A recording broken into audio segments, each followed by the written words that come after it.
Hi, everyone. Today is Wednesday. It is July 24th, and this is the Moneyball Morning Report for the Benzinga Pro platform. My name is Anne-Marie Band. We've had some earnings for some pretty heavy hitters in the overnight, and they are fading, and that's got the market in a little bit of a downturn.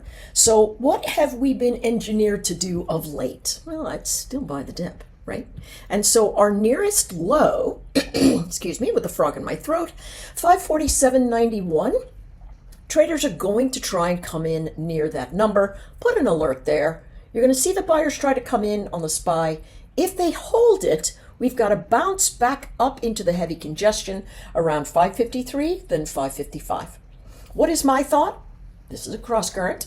We've got a volume pocket here and then a lower volume pocket here where we've got a profile that suggests we're going to come into this heavy congestion. Will it happen today? Will it happen tomorrow? Will it happen by Friday? I don't know. But we are in a mean reversion play. This is the 50 exponential. Listen, I don't care which one you use. 50 simple, 50 exponential, 48, whatever you're doing. All the moving averages, whether they're simple or exponential, they give you a flavor of the landscape. This landscape is upward trending, and so as they come into mean reversion, there are going to be buyers floating around here.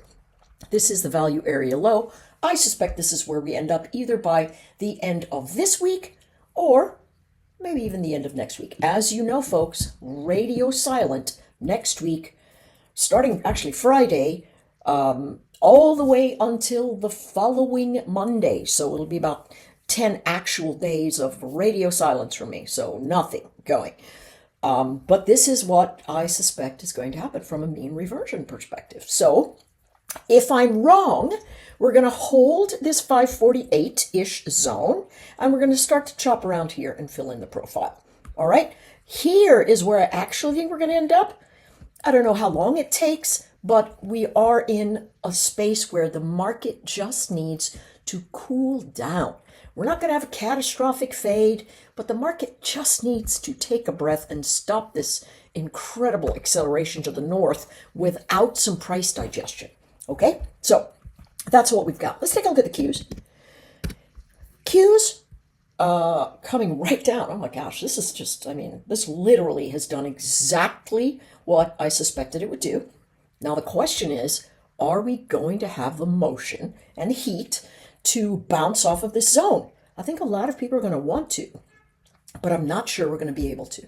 So here's the thing. What's most likely? Well, here's the point of control. We just lost it, but we spent 4 days dancing around it. We lost the area. Now we're coming into the base of the profile at around 473. So who's going to try and come in here first? Oh, that's going to be buyers. They're going to try and buy the dip. What is the low that they're going to try and buy? 473. Where are we right now? 474.50. Where could they fade to before bouncing? 471. But they are going to try and do it. Here's the problem. I don't think they're going to have the power to force back up. When will I be wrong? Well, if it comes in to this 473, holds the zone, and then bounces, and then sticks around 480, that's telling us, we could dance around this value area, region, the point of control, go a few more days here, see who else reports and what they've got to say. Or they're just going to let a little bit more air come out of the balloon and just dance in this zone. All right? If we lose it, the next area we're going to head to is 465, the value area low, just underneath there, and then this thin volume pocket right here. I'm going to move that area to the gap at the 450 zone. We'll very likely come in and fill that gap. And it would be healthy for us to do that. All right? So, bottom line is, we hold the area, it bounces. If it holds the bounce, we move up, back into 485. Come into the area, it bounces. If it cannot get above the high of the pre-market, folks, we are headed down into the volume pocket where there's very thin formations, and we just sort of dribble in there, all right? Okay, let's go to the ES. All right. Clockwork, doing it perfectly, right? Here is, what do I have, an 18? Who uses an 18? Nobody. But that's my point. Well, somebody might. But the point is not, hey, I'm going to buy it at the... Don't use that technique to trade, please. I beg of you. The big thing you want to look at is, what is the trend? And am I making higher highs and higher lows, which by Dow theory gives me a clean trend, or lower highs and lower lows for a downward trend, or am I sitting sideways? Well, look at this moving average. It's flat. What does that mean? It means I've got bounces from underneath and sellers from above. Same sort of thing here. Listen, what are they trying to do? Well, they're trying to hold this low from 4 days ago. So what is that low? 55.42. Okay? So who's going to come in there? Coming down into that 55.42. Well, it's going to be buyers, right? They're going to try and buy this. If they cannot bounce and get us up above 55.70, we're going to do some more fading. Look at where our trend line motions are. Indeed, if we had even a tighter trend line, you can see we're well past the break, right? So we're going to move somewhere into this range. Here is the volume point of control. That's where the most trading has been. It's a likely place for them to come in. I like selling the bounces, but I also like buying the dips here together into resistance, not holding for any bigger trends. All right? Simple, simple, simple. If you want to go down to the 30-minute and you go, gosh, what's happening there? You can see that the chart is very clearly telling us, I got downward pressure.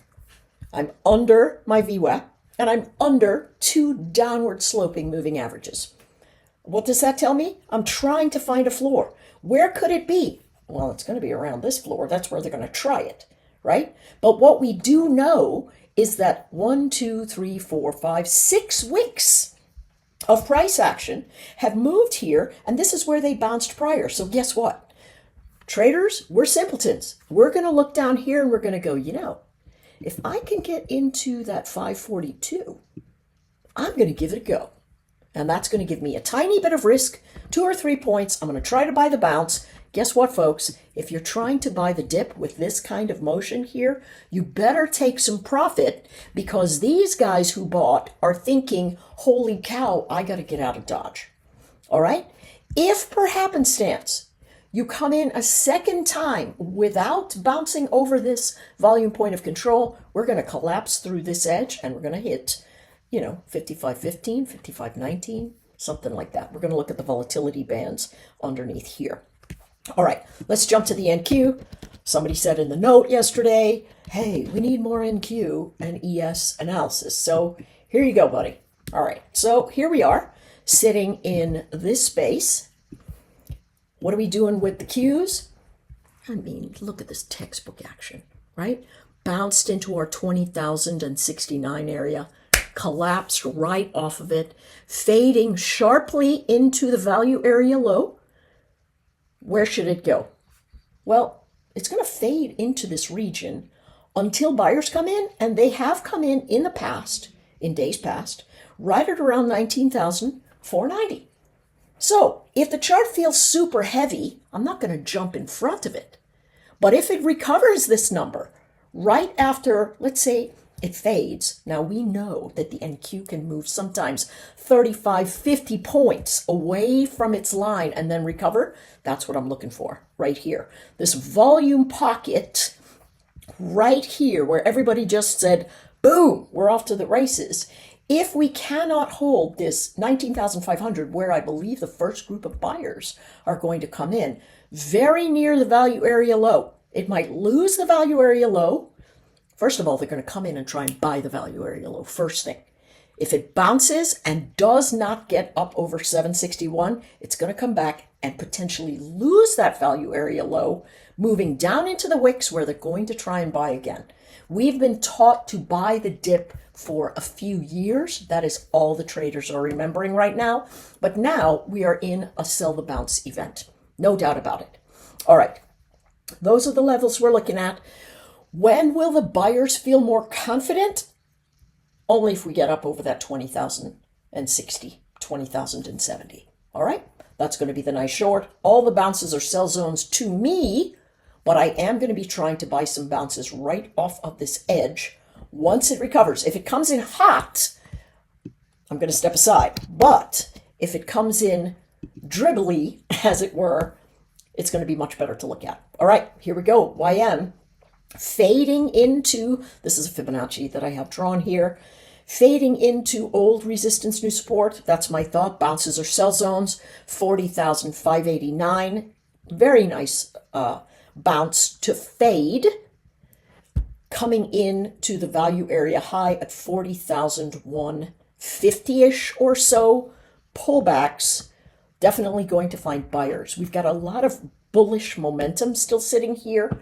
And remember, traders that hold portfolios for great big multi-billion-dollar organizations that carry our 401ks and such, they're always invested. So there's going to be another rotation very likely here, and we're going to see buyers come off of this value area high and potentially move up for us. Okay, so looking for a dip buying event, but I want the dip to come in potentially 40,160, and then I'm going to say, you know what, I like it. Let's go ahead and buy it and hold for a little bit. Here's oil. Fantastic fade. If any of you were watching Fast Markets yesterday, you'll know why I was completely on board with this 76.50 to 76.20 long that the house account took, right? Here's the 20-ish area. Buyers came in straight ahead of it, and now we're up here at 77.80. Here's the thing, folks.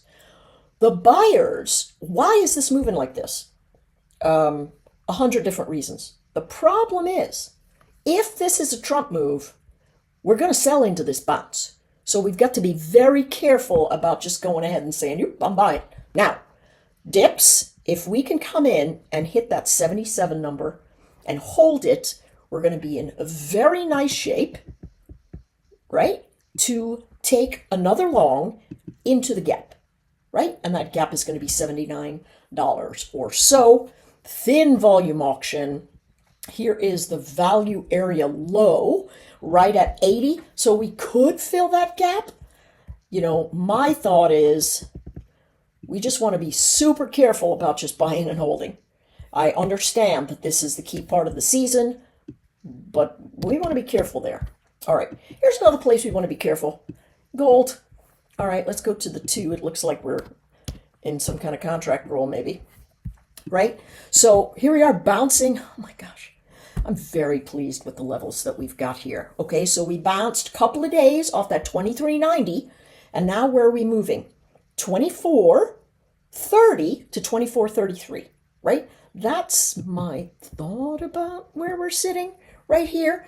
If we get up over 24.25, we'll start creeping back up into this area. Notice the bullish formation, but still kind of messy. If we're going to draw a line, man, I would love to get over this bug that just has destroyed my throat. All right, if we can get up over this line, we could trend further. This, again, is my ultimate thought here. We just have to see what's going on with the dollar. And so far, what I suspect is happening with gold is that we sit sideways. All right, that's it for me, folks. A little bit longer, but we've got the analysis. We know what's going on. Pullbacks or buy zones generally across the board, but we do have some downward motion we could flesh out fairly significantly. It's going to be a very exciting day. I'm looking forward to it. See you soon.